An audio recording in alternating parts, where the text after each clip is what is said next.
Good evening, ladies and gentlemen. Welcome to India Policy Forum 2018. This is our annual India Policy Forum lecture, and we are greatly privileged to have Professor Avinash Dixit of Princeton University deliver today's IPF lecture.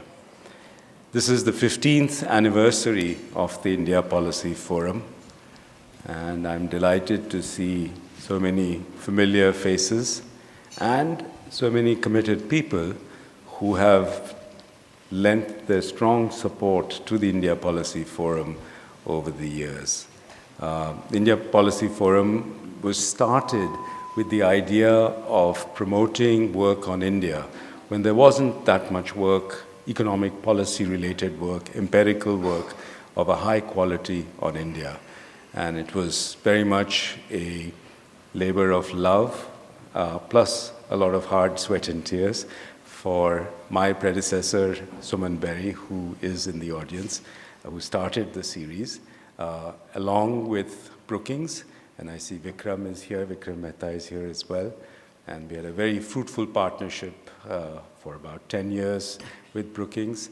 Thereafter, NCAER has been doing this on its own, and we've really been very privileged to have both extremely fruitful discussions on original empirical research, as well as really go-to reference articles reviewing evidence on particular topical issues of policy that face our country.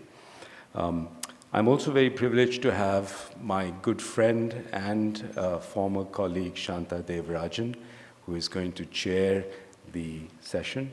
I'll introduce Shanta, and then he will introduce Avinash Dixit. Shanta is currently the Senior Director for Development Economics and the Acting Chief Economist of the World Bank. Shanta has a very distinguished career in the bank. He was Principal Economist and Research Manager for Public Economics to start with. Thereafter, the Chief Economist of the Human Development Network, the Chief Economist of South Asia, where he was my immediate boss, Chief Economist of Africa, and now Chief Economist of the bank. I think, Shanta, you hold the record for the most Chief Economists of the bank. And that's probably going to not be overcome for a very long time. Shanta also taught at the Kennedy School of Government and brings an intense love for development, but also an intensely incisive view of what development means. This was most forcefully conveyed to me when he led the World Development Report for 2004, Making Services Work for Poor People. And again, it's a sign of the fraternity that he has built, that in this very audience there are 3 authors of the World Development Report present in the audience. So with that, Shanta.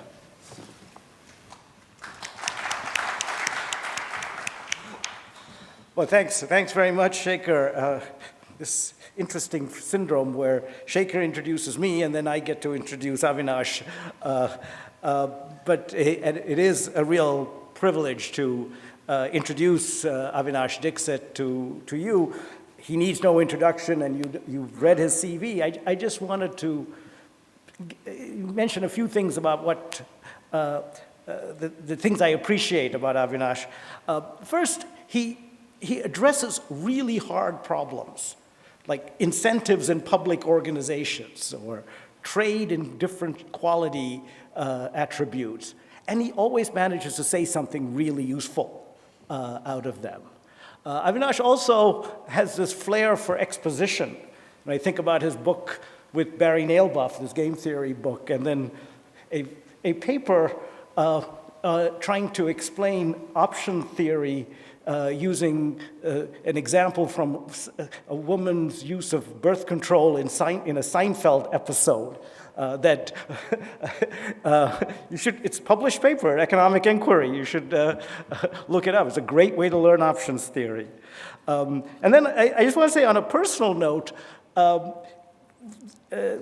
many years ago, my wife and I were expecting our second child, and we were trying to come up with a name in case it was a boy. And Nancy, my wife, said, well, what about a name like Avinash? And I didn't know what it meant. So I called up Avinash Dixit, and I said, so we're thinking of this name for, if it's a boy, what does it mean? And he said, it means indestructible. In the event, we had a girl, so we didn't use the name. But I think that's actually a good meaning. So please join me in welcoming the indestructible Avinash Dixit.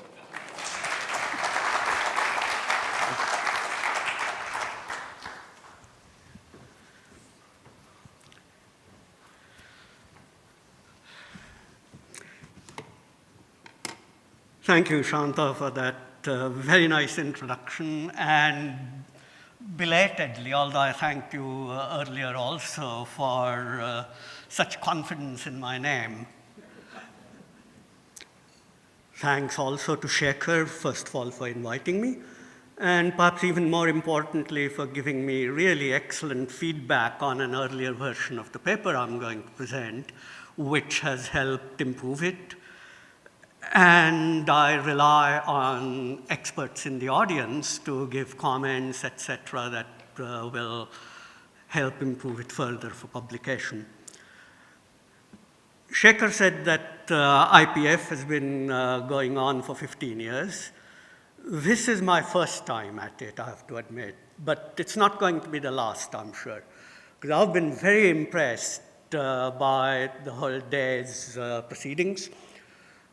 A forum like this serves a very, very useful purpose between academic researchers on the one hand and policymakers on the other. There's got to be a kind of process of translation, maybe even 2 or 3 layers of translation. And something like this, starting with academic papers on the one hand, and like the talk we had from the Minister for Commerce and Industry on the other, some stages of that translation get done, and that's an extremely valuable function that I've enjoyed seeing in process. I myself am an outsider in 2 senses.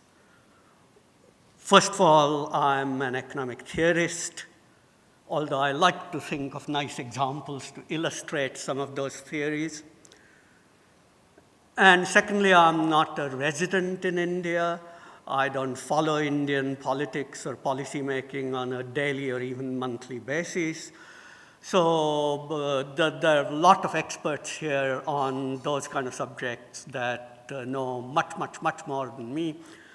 Forgive me for any gaps in my knowledge, and as I said, help me in the discussion to fill them and improve the paper. Soon as you see a title like this, India, Race, and Prosperity, you know what the great panda in the room is, namely China. So you always ask, is India doing better than China? Is India going to catch up with China, et cetera, et cetera? And that kind of comparison usually comes out unfavorable to India. But I do have several kind of India optimist friends who point out Chinese economy slowing down, India accelerating at least for a while, much more favorable demographics.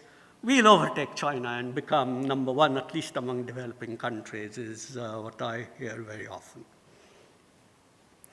So I'm going to play a bit of contrarian. I'm going to take a second look, offer a kind of sobering picture, and emphasize the flaws in India's progress, where it needs to improve the policy making, and how it can capitalize on the advantages it has. Some of the things that I'm going to talk about turned out to be very topical. In fact, they form nice links with other papers being given this morning, tomorrow, etc., and also some things that are being discussed in actual policymaking circles, some news magazine articles like a recent one in the Economist I'll point to. So it's kind of completely by accident going to turn out to be very topical and linked to other things that we are talking about. That said, there's nothing kind of really new and startling. You will all have known basically the issues and the problems I'm going to mention, but what I hope to do is to put them all together in one place, in one talk, to focus attention on them and hopefully lead to action that will lead to improvement. Let me begin with a little bit of caution on the general theme. Most importantly, development is not a zero-sum game. What a country should be concerned with is the well-being of its own citizens, regardless of what's happening in other countries. Usually, in fact, if other countries do well, that helps your country. Brings more trade, more investment, you get some technology transfer from the country that's doing better, etc. So comparisons really should not be relevant for India's own well-being. If we are doing worse than China, that's fine as long as we are doing well. But the comparisons do highlight something, namely missed potential. If others can do it, why can't we? What are they doing right? Can we imitate that? Will that fit our situation? Things like that. All that, although useful, should go in a race, not against the other country, but, so to speak, against time. It's a race to eliminate poverty, to raise our own citizens' well-being, etc. That's why in the title I spoke, actually also this was Shekhar's suggestion, can India not lose its race? But by that I mean its race against poverty, not its race against China. Another thing I want to mention in passing is that development is a multidimensional thing. It's not just GDP per capita.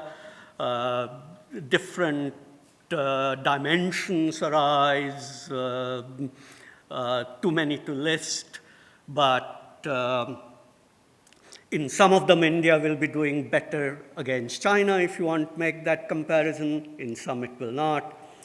But that said, it's probably true that China's GDP per capita growth has also enabled it to achieve greater poverty reduction and some other dimensions of development. So let me carry on with the thought of a comparison between India and China for a while, and let me ask you to perform a thought experiment.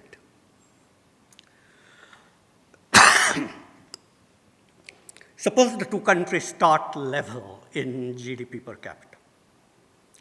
And that was about the case, about 1980 or late 1970s. Suppose that then China grows at 10% a year for 10 years, and then in the following second decade grows only at 3%.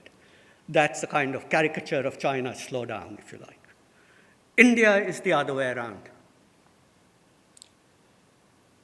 In year 21, in 20 years' time, the levels will be equal again. But in the meantime, China has followed the red path of GDP. India has followed the blue path. Every year, India has lost, relative to China, the output between the red and the blue.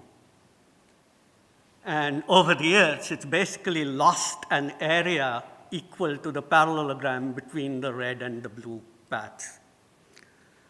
You work it out, it's about 7 years' worth of output. That's a lot of difference. You've caught up in levels, but in the meantime, you have lost a lot. And that output could have been used for investment in infrastructure, in health, in education, and China has, in fact, used its output quite significantly in just that way. So, how does the reality compare with my thought experiment? Actually, it's even worse for India. Show comparisons of growth rates and GDP per capita levels. And you'll see that China has had a higher growth rate except a couple of years in this. And the level disparity has grown and grown. So this goes for 25 years. We are still only at the first half of the parallelogram. Even if the Indian economy accelerates to the China sort of path, and the Chinese one slows down for the next 25 years, it will be 50 years before India catches up and will have lost a much bigger parallelogram than in my thought experiment. So what's India got going for it?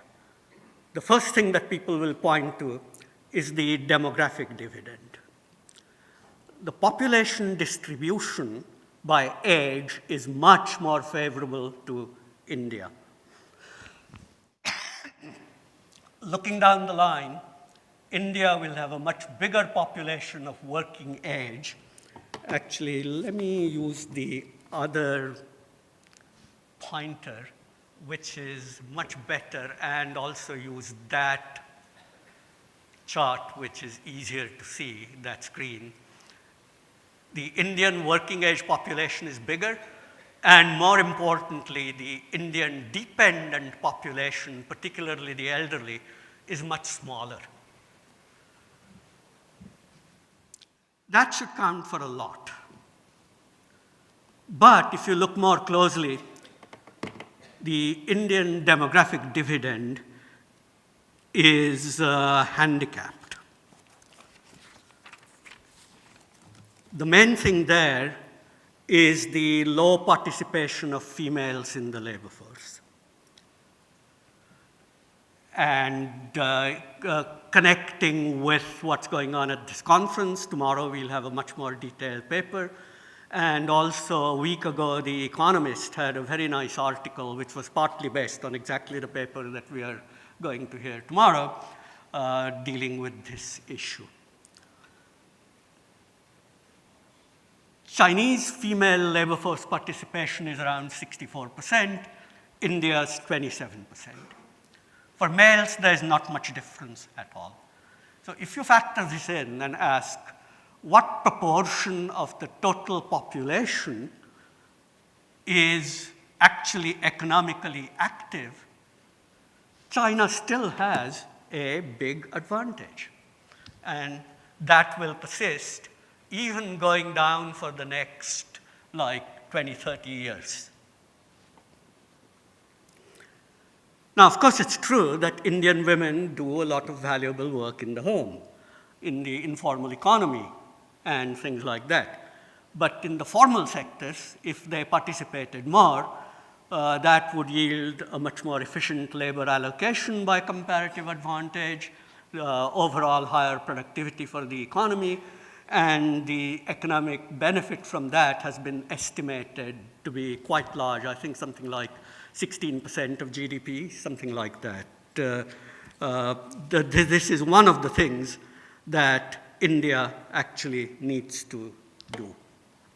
I'll say a little bit more toward the end on some possibilities in these kind of dimensions. The second problem with having a large population that doesn't actually help India so much is the poor quality of education.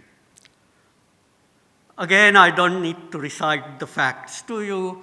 The Human Development Index for Education shows the facts very clearly. India lags pretty badly behind China, but also lags behind comparable countries like Brazil and Vietnam. India is improving a lot, but the other countries are improving even faster. Actually, these data make me suspicious. The improvement is a bit too fast. Is it real, or are kind of data being fudged in some way? There's kind of grade inflation, as it were, going on. And I have some suspicions of that. But anyway, presumably that applies fairly equally to everybody, and India doesn't come out too well. And worse things about the quality of education, all those kind of facts that were reported on how reading scores and arithmetic, etc., are pretty poor. So the demographic dividend might not be what it's cracked to be by the optimists. It's also not helped at all by other things like infrastructure. Here are some data on transport infrastructure. Again, there are issues of the size of the two countries, etc. Hard to say which way it will go. But the really dramatic differences are in the most modern forms of transport: high-speed railway network and expressways. These data are like 2-3 years old. They're the most recent I could find. I will try and update the paper as much as possible, and India will have come out a little bit better than this, but not all that much. Air transport, likewise, China certainly does much, much better. There are also kind of higher internal transport costs of a generalized kind in the form of internal barriers. For many, many years, all those kind of state and local taxes, octroys, and so on, acted as barriers. Now, of course, the GST can help. I don't know of any recent research on how well it has worked. There are hopeful signs like an improvement in the number of formal enterprises that are launched, things of that kind. But I would love to hear of more research on how well the GST has been implemented and how much it has helped in reducing transport costs. And then there are also a variety of barriers in the form of laws and regulations about land acquisition, borrowing and lending, hiring and firing. All of these could be reformed. In the paper, I give some details of this, but I'll just mention again, I'm sure people don't really need a great deal of detail from me.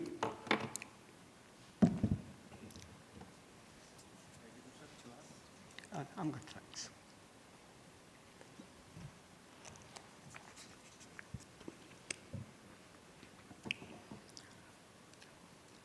So much for the kind of physical infrastructure. There's also problems with what Rohini Pandey has very nicely called invisible infrastructure, basically governance institutions and the like. There are various World Bank data on governance indicators, ease of doing business, things of that kind. And yeah, I know you can complain about them. Differences of like 8 or 10 or 15 I wouldn't worry about, but in some cases the differences are really dramatic. So corruption, India is not all that much worse than China, actually. It may be that somehow or the other, despite this, China is able to deliver greater credibility of security of investments, contracts, etc., than India can, partly because essentially with kind of greater control from higher levels of the party, China is able to deliver a kind of one-stop shop. You pay one bribe, as it were, and you know you're good to go. Whereas in India, you never know when another official will come along and say, nothing happens unless I'm satisfied. I don't really know. But India doesn't do all that badly compared with other middle-income countries, but that's not saying much.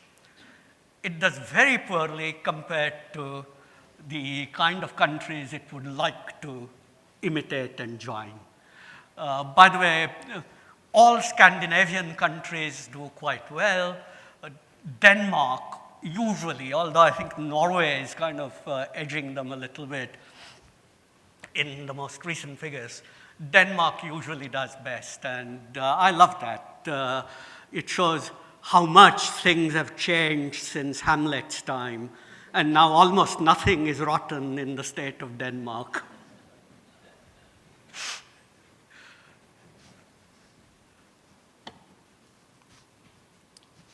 So why are these kind of things important? It's been found by a number of researchers that a poor country can reach a kind of middle income level in spite of bad institutions. And basically what happens, this was very nicely explained in a recent WDR, that was 2017, I think, that the process of moving labor from agriculture to industry is what's going on in moving from a really low income to middle income. And that's a relatively simple process. You can set up small-scale enterprises that use informal relationships among families, communities, etc., and don't need formal institutions of governance. But to go beyond that, to scale up to the kind of level that high incomes require, needs more capital than your family or community can raise, needs better resource allocation, needs entry and exit of the lower productivity firms, entry of higher productivity firms, etc., and basically transactions outside immediate relational governance contexts. That needs more formal institutions of governance, of property right protection, contract enforcement, etc., can be done by trust alone. And India is at just about that level where it's passing or reaching the middle income level and wanting to go beyond that to escape what's often called the middle income trap. It has to improve the quality of institutions much, much beyond what it has. The kind of mediocrity will not do. One specific institution that I have to mention is corruption. Again, I don't need to tell you why corruption is costly. In a way, it's like a tax. But it's not like a tax at a fixed rate. Taxes at fixed rates you can normally cope with, although they hurt also. The corruption tax is very often at an uncertain rate, at a capricious rate. You never know when another demand will be coming. It's almost like blackmail. And that's a much bigger deterrent for investment and innovation. The paper Shanta mentioned deals with a kind of mathematical theory of investment under uncertainty, and that shows how big a deterrent to investment even a little uncertainty can be. That may be the kind of biggest damage that corruption can inflict. There are extensive studies of corruption in many, many countries, and it's useful to kind of cull and briefly state some lessons from them. And one of the most important that I learned is that corruption is a kind of chronic condition. You shouldn't think of it like cancer, where you have to get rid of every malignant cell, or what's left will grow and grow and grow and ultimately destroy you. Instead, think of it like being overweight or being obese. It's hard to fight that. It's hard to lose weight. Believe me, I know, I've tried and failed. But you have to kind of keep on. Every little bit counts. It's a long process. You'll have some victories. Then you'll go on a cruise and put that weight back on again, so there's backsliding. But ultimately, keep it up and you will be a little bit fitter, a little bit slimmer, and every little bit helps. Ultimately, you will come to enjoy that exercise, and that will be like slowly changing the culture from accepting corruption to regarding corruption as bad. A second thing is that the government is likely to be as much of an obstacle in fighting corruption as it might help. And for a very simple reason, that various branches of government, a lot of politicians, a lot of bureaucrats, etc., are the primary beneficiaries from corruption. It's the citizens and the businesses who are the net losers. So, there's a lot to be said. The government has to kind of help a little bit, at least at some top levels, but there's a lot to be said for bottom-up coalitions of business and citizens to play their part in fighting corruption. And they can do this using various kinds of social sanctions, which can often work better than penalties that the law might inflict. I'll develop this theme a little bit later when I come to talk of what can be done. Another thing that will help in this regard is what some prominent business people in India actually told me, which is that the smartest young people want to work for clean firms. They're not happy working in a kind of corrupt environment, and therefore, if there are enough clean firms for them to work and buy from, those firms will be able to attract the smartest people. They'll be able to attract custom from the relatively well-off young consumers, and they'll end up actually more profitable. So it may be not hard to get momentum of that kind growing to a point where you make inroads against corruption.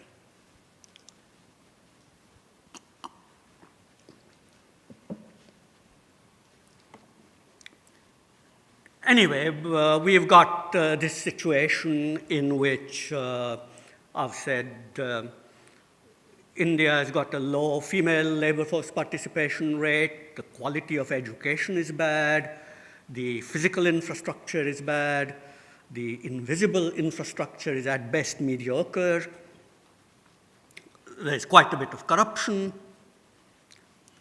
What's the result of all of this? One of the results is that India is performing relatively poorly on attracting foreign direct investment and in participation in global value chains. Here again is an inflow comparison, and India certainly keeps doing badly in relation to China. Other comparable countries like Brazil and Vietnam, whose performance I showed you earlier, have also grown quite fast. India has not grown that fast, although there are some signs of recent turnaround.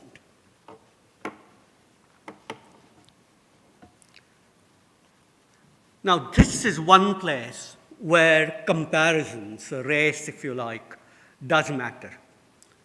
because the foreign investors make exactly those comparisons. Their choice is, shall we invest in India or China? And if they see China as performing a better environment, that's where they'll go. So here, a comparison will turn into an absolute disadvantage to the Indian economy's economic performance. Global value chains, same kind of thing. Here's a table of the percentage of import content in India's and other countries' gross exports.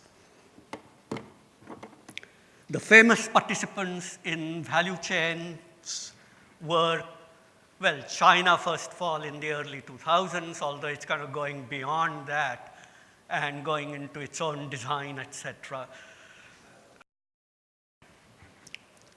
Malaysia and Taiwan are also maybe somewhat going in the same way. But look, India has done way worse than any of those. It's missed out fairly significantly in that respect. And I would argue that the various problems of infrastructure and education and so on I was outlining earlier have a lot to do with that.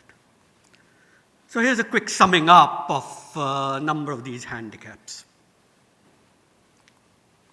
Low female participation, poor quality of education,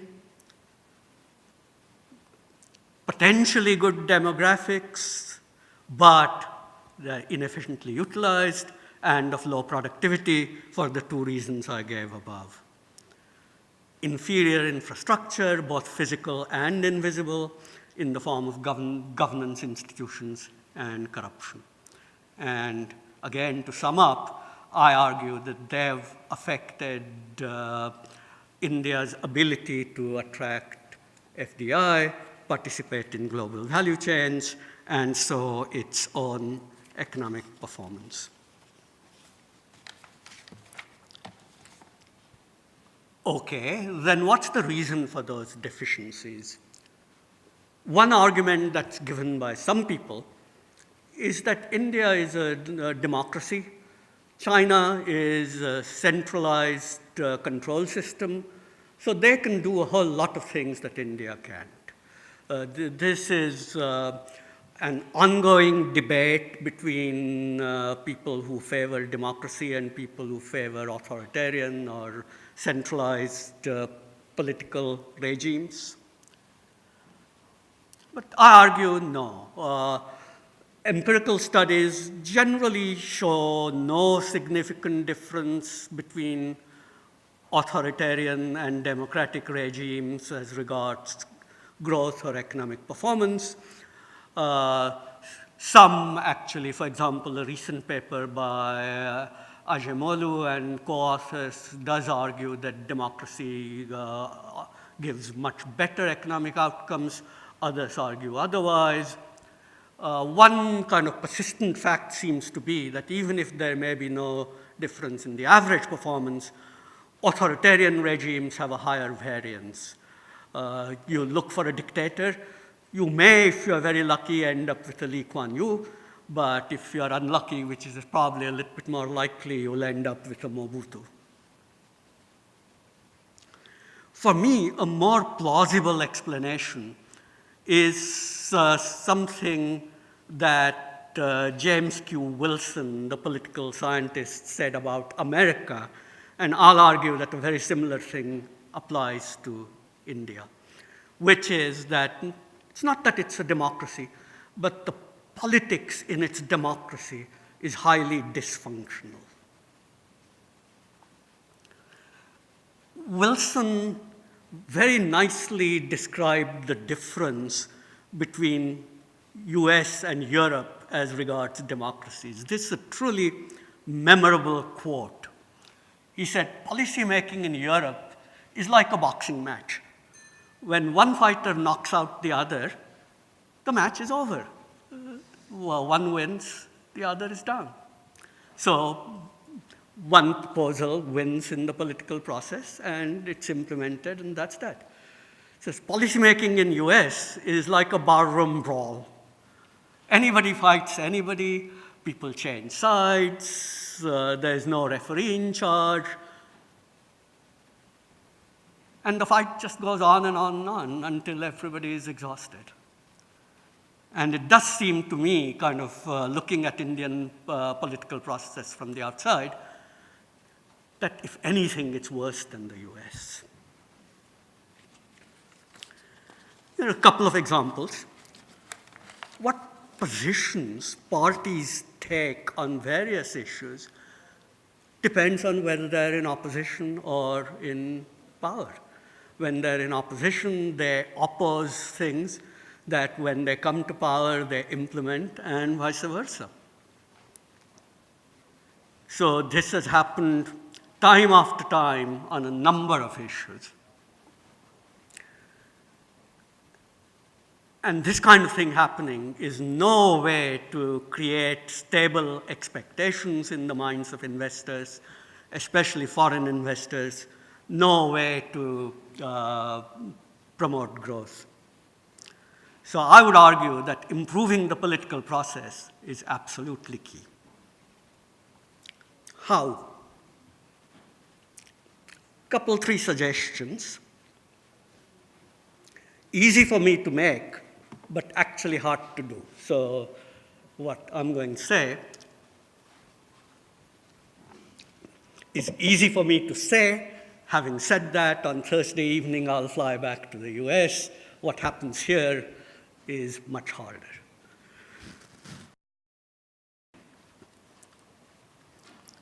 One suggestion, which was actually very nicely made by a number of people, Karthik has said this, Arvind Panagaria has said this, is that using states as kind of laboratories to experiment with policies can work well.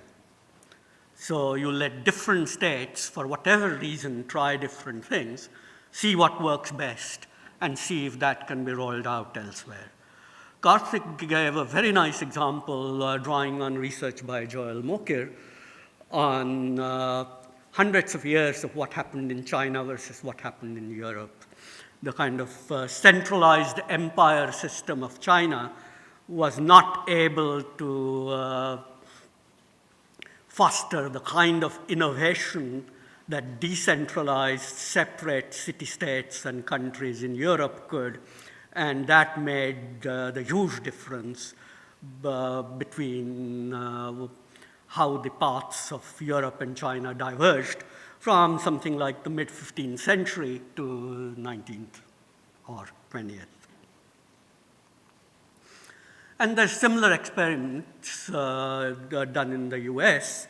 Results are a little bit mixed. I mean, welfare reform in the 1990s, people will argue whether that led to successful things or not, but at least there's possibility that some good came out of them.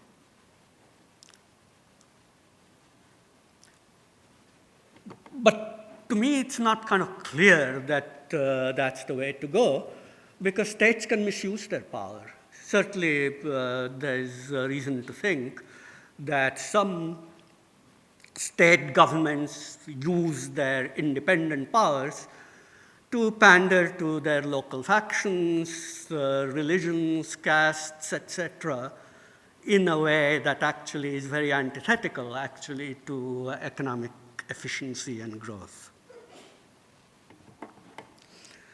We're thinking about, not 100% sure that's the way to go, but maybe worth trying. Another thought I had, which actually I see is being thought about, maybe worth trying, is to synchronize elections. Right now in India, another election somewhere is coming up like every 3 months. Then the parties can make promises in this election to suit its local electorate. 6 months later, that's forgotten. Another election comes in somewhere else. They'll make another promise, and so on and so on. If all elections, state, local, etc., were synchronized, then basically they would have to make all those promises at the same time, and any inconsistencies between those promises would be apparent for all to see. Of course, as against this, again, there are arguments why that will hurt. But again, something may be worth thinking about. Control of corruption, that I said was pretty important. And I argued that top-down, government-led measures were not likely to be totally successful or very successful. What about business, which in collectivity pays out bribes, getting its act together? This is, in game theoretic terms, a prisoner's dilemma game. Each firm or business person stands to gain by paying out more bribes than the other guy. When they all do that, they cancel each other's actions, and they're all losing out to the bureaucrats and the politicians. Why not try to solve this prisoner's dilemma by getting together, monitoring each other, and sanctioning in some way those who are found to cheat on a norm of conducting the businesses in a clean way? Again, not sure how it will work, whether it will work, how well it will work, but worth trying. What else is working? Pretty much nothing. And luckily, there are people I've talked to in India who do want to pick up this idea and try and implement it in reality. If people are interested, I'll be happy to talk with them and put them in touch with the others. Various things need to be done on regulation policies, tax policies, trade policies, etc. Here, very often the issue is cast as that between left and right.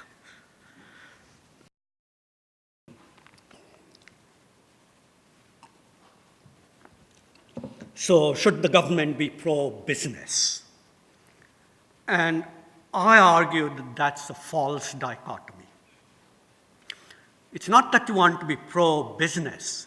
That usually means being pro-incumbents and pro-monopolies. Basically, the existing businesses are the ones who are in the best position to lobby for policies.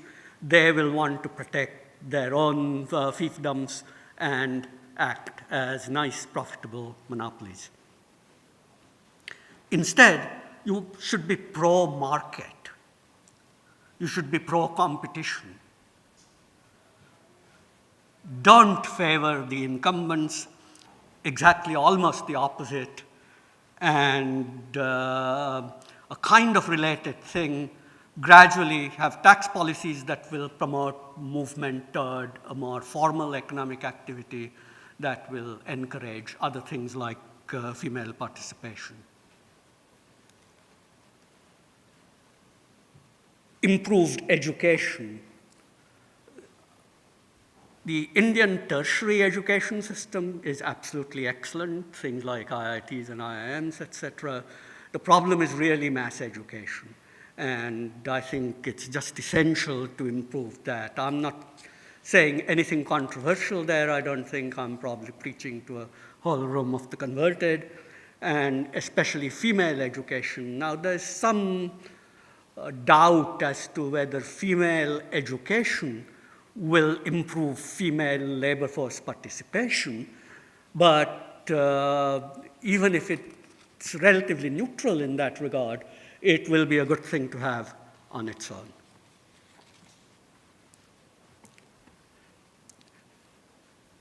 So I've been somewhat of a contrarian. I've been somewhat critical of what many of you may regard as some aspects of Indian policies and results that are actually good. I've criticized them. I'm not confident at all that I'm 100% right, but I think that these are thoughts that should be taken seriously, and I'll actually be delighted if it turns out that I'm wrong, if the India optimists turn out to be right. And I'll be even more delighted if the diagnoses that I've offered, if the criticisms that I've made, help lead to reforms that actually put India on that kind of an optimistic path. I'll be delighted to hear all criticisms, thoughts, suggestions, etc., and hope that ultimately when the paper gets published, it'll be very much better as a result of all that. So thank you all for coming, and thank you for listening.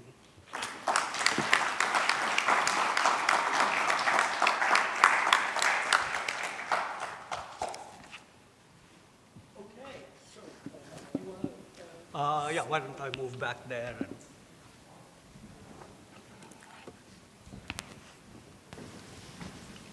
Okay, thanks very much, Avinash, for a fascinating presentation and crystal clear as always. Thank you very much. I think we'll just open up for questions now. We'll take about 3 or 4 and then come back. We have some time. Yep. Okay, Pranab.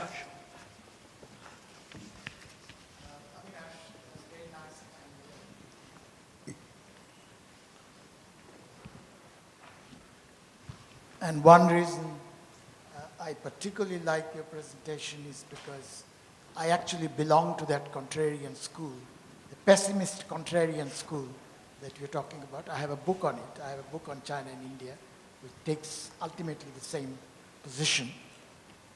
But now let me go back to your not what to be done part, the diagnosis part, and I just wanted to mention 2 factors. First relates to the corruption issue. I think the corruption issue, the way you presented, is a bit oversimplified. Actually, there are conflicting, if you compare corruption in India and corruption in China, there are conflicting factors. You gave the example that China corruption should be less because there's one stop, because of the authoritarian system. It's much more complicated. China is one of the few authoritarian countries which is highly decentralized. In fact, one Chinese economist has written in the Journal of Economic Literature, has described China as a regionally decentralized authoritarianism.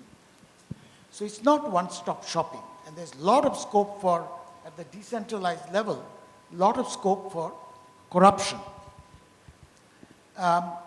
In fact, let me just give you one example of the decentralized level collusion between business and the local Communist Party leaders.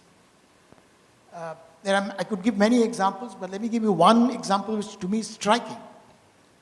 So local Communist Party officials collude with, say, the local mining companies.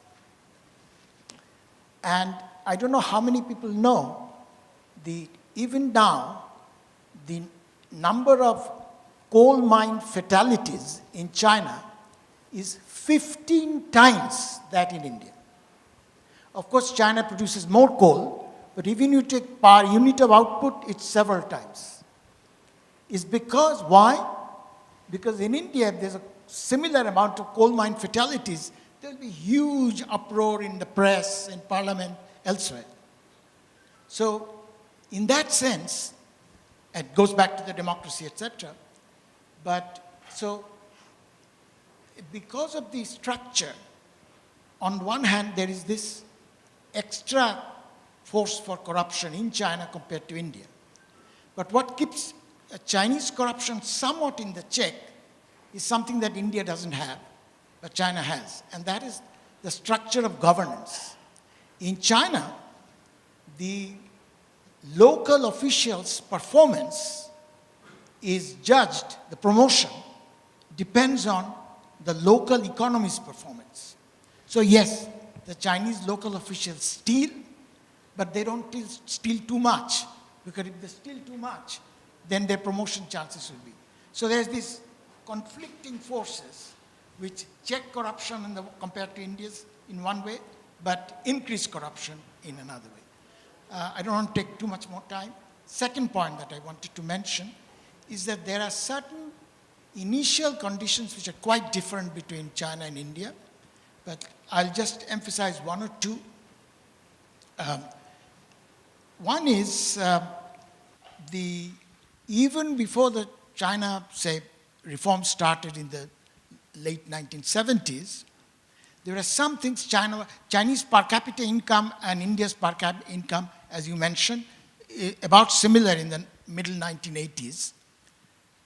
But even by 1971, in health and education, China reached, in Mao's China, reached a level which India is just about reaching now. In 2010, it's a little better now, but 2010, India reached those levels which Maoist China reached in 1971. So there's an initial condition difference. The other, which is much bigger in a social way, is that India is extremely socially heterogeneous. India is one of the world's most socially heterogeneous country. China, given its size, is socially much more homogeneous. Why is it important for this context?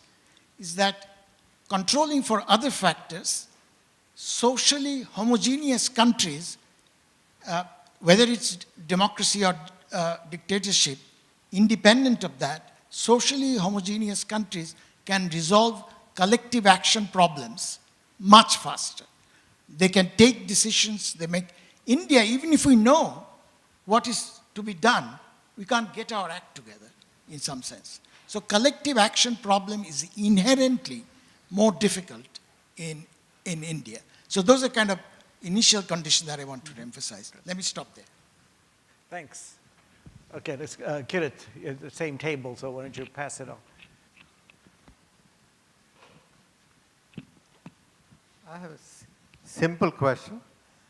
You said Indian politicians, depending on where they sit, they change their positions. But it is so consistent that don't investors factor this in? That, okay, these guys are saying no now, but when they come back, it will be there. So there will be some consistency of expectation of the policies. One more. Yes, in the back there.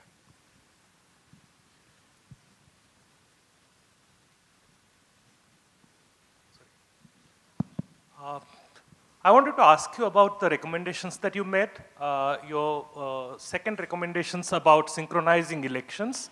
I would like to know if that is based on evidence and data. The reason I'm asking this question is the decade of 90s and the first decade of this millennium probably saw the best of economic growth and development and also saw the highest number of elections compared to any decade in India. And I'm talking in the context of federal polities. Not to talk about US, but there are several other federal polities. If there is enough evidence to suggest that if you synchronize elections, it yields better economic outcomes. The second question I have is that if that be the case, is it consistent, logically consistent with the first recommendation that you are making, where you're talking about deepening federalism by empowering states a lot more to decide their policies? Okay. I think, do you want to take those? Yeah, let me begin with Pranab's. Yeah, you're basically right that Chinese corruption is kept in check by constraints on local officials. But I would say that they're guided not merely by career interests, but also, it's not just carrots, but also sticks. And the central party has come down very hard on local officials whose corruption kind of threatened economic performance. The Economist, in its usual inimitable way of finding headlines or catchphrases, speaks of she who must be obeyed. And there's quite a lot of that. Okay, the effect. The difference in the initial conditions, yes, absolutely. And the health and education advantage, as I'm sure, helped China a great deal. Heterogeneity, actually it may be that what I was calling India's dysfunctional politics is partly the result of the heterogeneity. And China is heterogeneous but very large, so differences do come up. There's a very nice book by a Cornell political scientist, Peter Katzenstein, called Small States in World Markets, about how small homogeneous states like the Scandinavian countries, Switzerland, etc., can solve collective action problems of providing at the same time an open to world trade economy and a good safety net for its citizens. China's homogeneity helps, but it's also very large, geographically diverse. But yeah, it probably still does better than India in that regard. And even if it were a democracy, it probably would not have such dysfunctional politics. For Kirit, I'm not sure. It'd be nice if politicians always did the right thing when in power. But more important is for investors to believe that that will happen. That either whichever party is in power or civil servants, many of whom have actually been consistent and outstanding through changes of regimes, if investors believed that that was always going to be the case, there would not be so much uncertainty in their minds. But I'm not sure that they can actually rely on that. The question about consistency between two proposals that I was kind of throwing out, allowing states to experiment and synchronizing elections. Yeah, it's possible that they're not, but I'm not wedded to either of those proposals. I'm throwing them out for discussion. I don't necessarily believe that either of them will be the right thing to implement, but they're both worth thinking about. Okay. Let's see. Anupam? To stand to.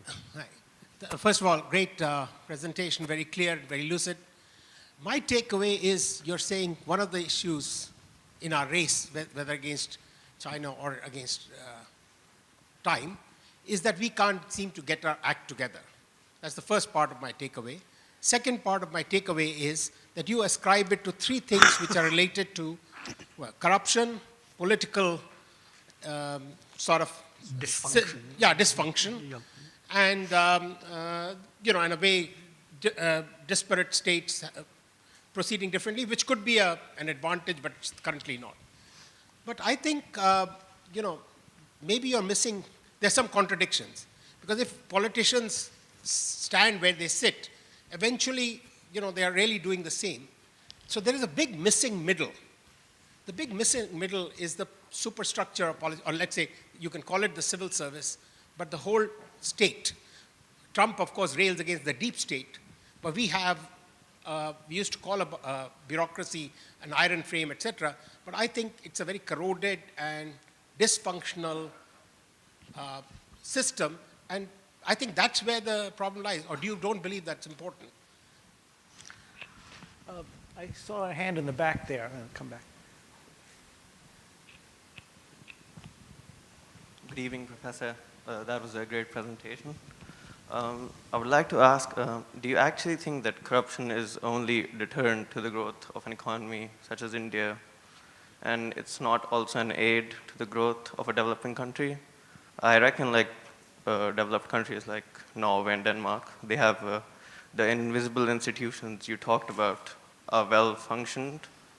So I know corruption is deterrent to their growth, but in India, where the invisible institutions you talked about, which aren't so well functioning, Like, just for example, like 10 years ago, like to file a challan, you would have to go to the police station. So isn't it also an aid to the economy? Getting away from diagnostics. So we have, many East Asian countries grew rapidly on the back of this process that we all know about labor-intensive industrialization, selling to the world, moving from agriculture to industry. How do you think that India's prospects of following some similar road will be affected by automation and robotics, which is what everyone now talks about? And is that going to be a constraint that was not there before, but is now going to face us as we proceed? Because we have a huge labor force, and will that constrain us from harnessing that? Yeah. Thank you very much for the wonderful lecture. Sitting in this beautiful Imperial Hotel actually reminds me one major difference in the initial conditions between China and India. Because China had two major revolutions in the 20th century. The one in 1911, which led to the downfall of the Qing dynasty, and the Communist Revolution led to the Republic, People's Republic. But in India, you had this colonial past. And some colonial past still had a legacy, continuing now to today now, like the bureaucracy mentioned by Anupam.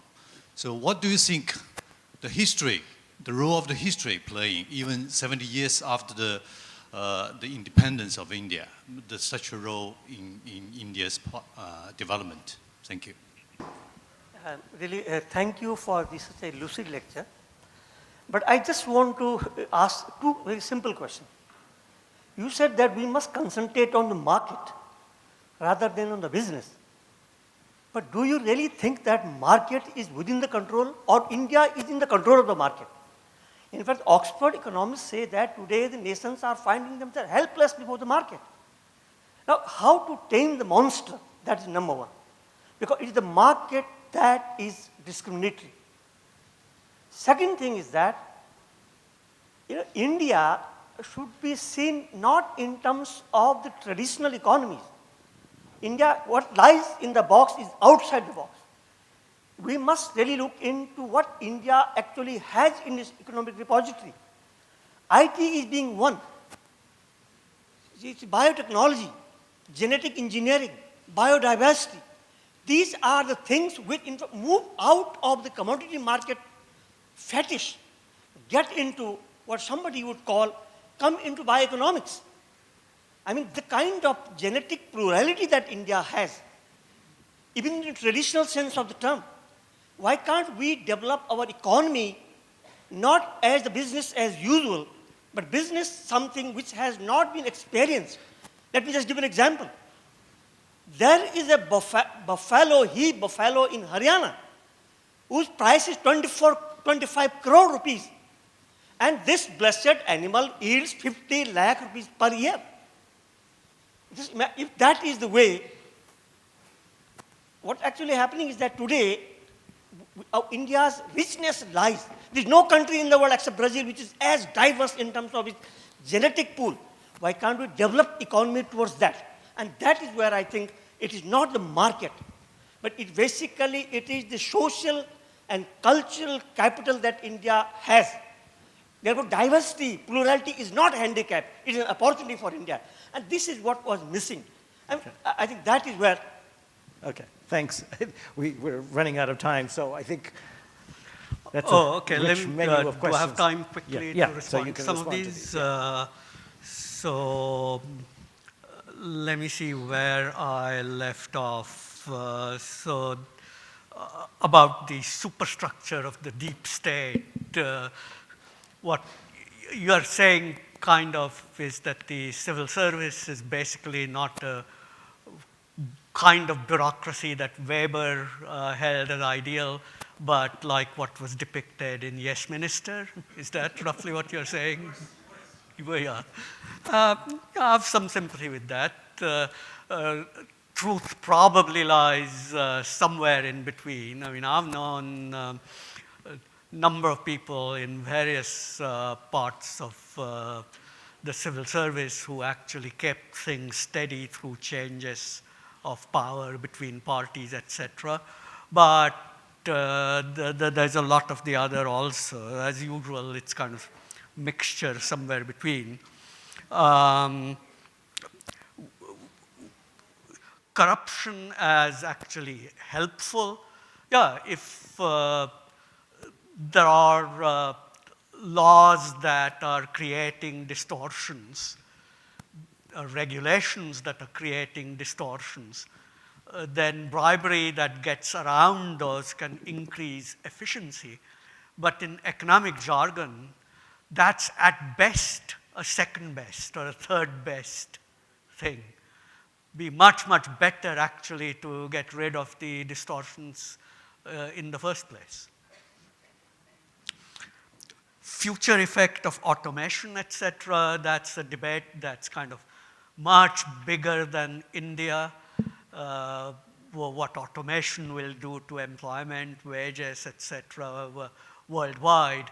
And I don't really have any insight into that better than what the different sides, Brynjolfsson or Bob Gordon and so on, write about. I don't have a view on that. The next World Development Report is on that subject. Okay. I'll look forward to reading October. that. Yeah.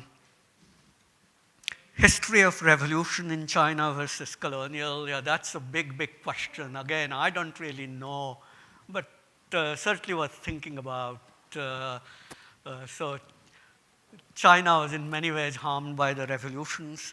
I like to joke that India was ruined by 100 years of rule from the East India Company, 100 years of rule by the formal British Empire, and 50 years of rule by the planned economy doctrines of the London School of Economics.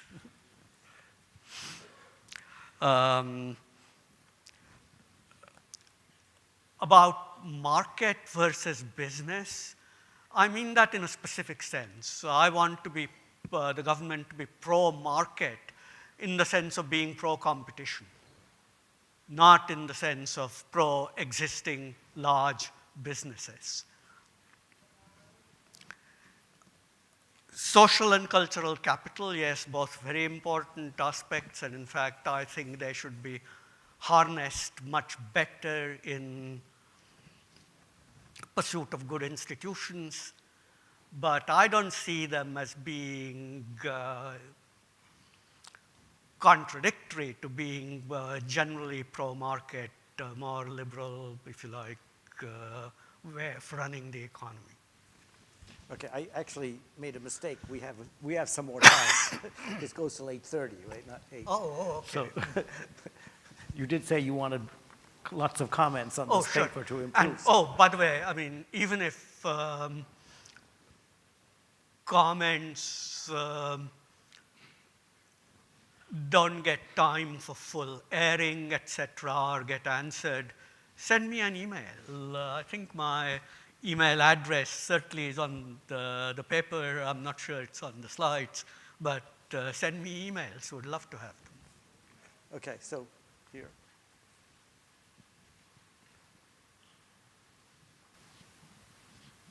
Thank you. I'm Rajesh Chadda, National Council of Applied Economic Research. First of all, thank you very much, Professor Dixit. It was a real treat to have a very comprehensive overview of India and some comparisons with China.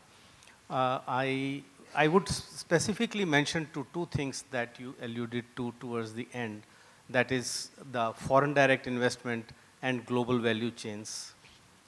There is a lot of debate that we hear about the global value chains in India, that there was a lecture by Arvind Subramanian 2 years ago where he mentioned that China is fast vacating the space in the global value chains at the lower end of low-skilled labor, which India might like to have because there is a window of 10 to 15 years still that we will have people migrating from agriculture, as you had mentioned, to low-end manufacturing.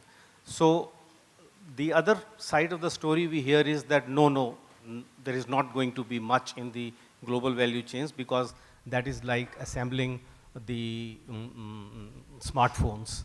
So which side of the two? I believe, though I have not done any primary research on this, but I do think that there is a window when the farmers or workers move from agriculture to manufacturing, the lower end manufacturing and semi-skilled and unskilled manufacturing, which China had enjoyed, it's better to have jobs than not to have.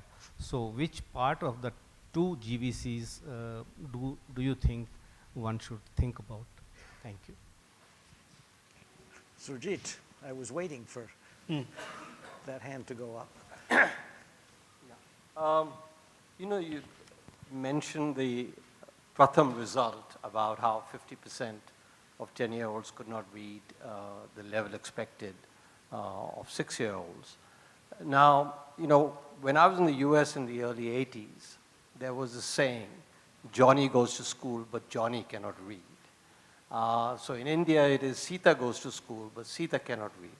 What I mean by that is there has been a rapid expansion of education. So is that something that is inevitable in the transition when you really expand education and you don't have qualified teachers and all the rest of it? One correction I wanted to make with due respect, you said well-intentioned policies can have unintended bad effects. I would just change that to well-intentioned policies can have intended bad effects. That's been the problem with the Indian policy making over all these years and continuing. Last, I looked at your, and this is debatable, I fully recognize that, but on your recommendations of what needs to be done, and all of which I agree with, there was synchronizing of elections, which you also acknowledged is being very, very seriously discussed. Control of corruption has come a long way. We still have a long, long way to go, but that is very much in the political eye that we need to do that. And, on the anti-monopolies, one of the interesting features of the last 4 years has been how big business is very upset with Modi. So maybe, we are on the path, but we certainly have a long way to go. One last thing, on poverty reduction, and it's great that Shanta is there, that in 2009, and this is by the World Bank definition of absolute poverty, in 2009, poverty by the World Bank definition in China was something like 9%. In 2011, poverty in India, again by the World Bank definition and done by Shanta's team, was something like 13 or 14%. So this is one fact that's missed out. Consumption in China, and this is by the consumption definition of poverty. So if you define it by income, obviously you'll get it different. But consumption, poverty in China and in India were very, very close to each other in 2009, 2011. And that's because consumption in China is only 36% of GDP, and India is 60%, plus they are more unequal than we are. So I think that aspect about the political economy and the understanding of China versus India, that's one level where we've done better than them. That despite our income being 2.5 times lower, our poverty rates are broadly comparable. Okay, in the back there? Hello. So you mentioned corruption as a tax or an uncertain tax imposed by the bureaucrat. But sometimes corruption imposed by the bureaucrat on firms and citizens. But sometimes corruption is facilitated by firms and citizens in a way that is actually does not avoid distortion, but creates more distortion. So for example, I can get a driving license without knowing how to drive. Do you think, in that sense, with this in mind, the problem of corruption is a lot more deep-seated, almost cultural or behavioral, and might not be reduced by just institutional reforms? Thank you. Yeah. So my question is that since the last 6 or 7 decades, India has been seen as a follower of policy. So for example, we have the US leading the world somewhere or China leading the world somewhere. If India really wants to catch up with these countries, what would you suggest that India should lead the world? Probably right now, one thing that comes to mind is the 4th Industrial Revolution. But as far as I have read, the political fraternity and the bureaucratic fraternity don't want to accept the 4th Industrial Revolution in practice because they say that the industry is still at a very nascent stage. But unless and until we take that leap, because we have had 3 industrial revolutions before, and we have seen that it's not affected unemployment as much as we are scared that it will. Do you think India can take that step? Okay. Okay, I think that's...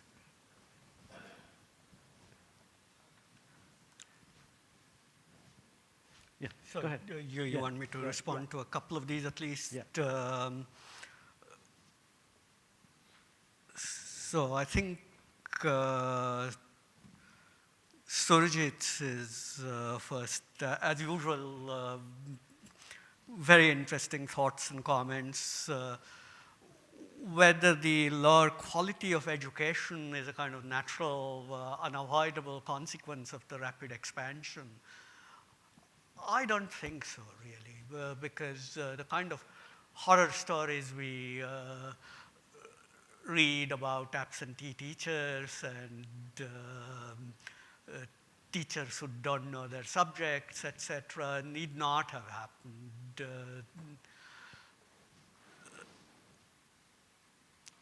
There are kind of randomized controlled trials or various ways that do suggest ways in which things could have been done a lot better.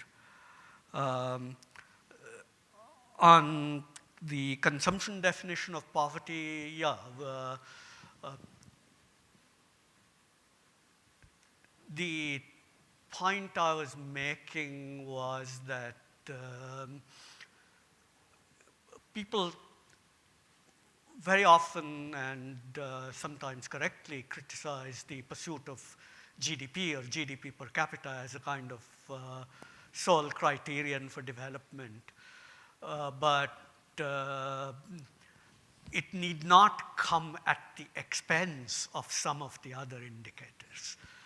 It's whatever the kind of level comparison, it's probably true that China has not done worse as a result of rapid GDP expansion in education, health, poverty, etc., than India has. Corruption facilitated by citizens who want favors that they're not entitled to. Corruption, again, like many things, is a very multidimensional thing. And there are aspects, I mean, the kind of petty corruption you were describing is one. Another is where rents are actually created by government officials, and the earners of those rents can benefit at the same time as the politicians do. So some aspects of kind of middle-level corruption can also benefit the politicians or bureaucrats and at least sections of business at the same time. But broadly, I think it still is true that the citizenry is, on the aggregate, the net loser from corruption. Yep.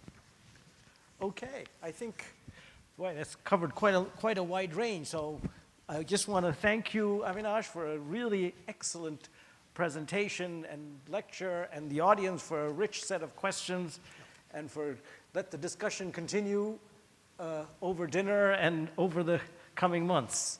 So thanks very much. Thank you. Thank you, Shanta. Thank you, Avinash, for a scintillating and, as always, extremely lucid lecture. Thank you all for coming. I'd also want to take the opportunity of thanking our corporate partners. Their names are outside. They've been extremely valuable supporters of the India Policy Forum. Please join me in, again, thanking Avinash for coming, making the effort. When I first proposed the idea to him, without hesitation, he accepted. And I'm so glad that he thought that what he heard today during the day will merit perhaps a longer association with the India Policy Forum. Please join me in thanking him.